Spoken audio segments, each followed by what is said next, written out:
Adverse position అనే దానికి కావాల్సినటువంటి ఇంపార్టెంట్ ఇంగ్రీడియంట్స్, క్లాసికల్ రిక్వైర్మెంట్స్ 3 ఉన్నాయి. ఏంటంటే లాటిన్ భాషలో వాటిని చెప్పాలంటే ఎన్ఈసి నెక్ వి, ఎన్ఈసి నెక్ క్లామ్, నెక్ ప్రికారియో, ఈ 3 కావాలి. నెక్ వి అంటే మీనింగ్ ఏంటంటే నాట్ బై ఫోర్స్ అని.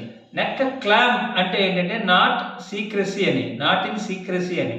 నెక్ ప్రికారియో అంటే ఏంటంటే నాట్ బై పర్మిషన్ అని లాటిన్ వర్డ్స్లో వచ్చిన మీనింగ్స్. దీన్ని ఎక్స్ప్లెయిన్ చేయాలంటే నాట్ బై ఫోర్స్ అంటే పొజిషన్ మనం ఫోర్స్ ద్వారా వైలెంట్ పద్ధతిలో తీసుకోకూడదు, కంటిన్యూస్గా అడెక్వేట్గా పొజిషన్ ఉండాలి. క్లామ్ అంటే ఏంటంటే సీక్రెట్గా ఉండకూడదు, మన పొజిషన్ ఓపెన్గా ఉండాలి, open to all including owner. అట్లాగే మన ప్రికారియో అంటే నాట్ బై పర్మిషన్.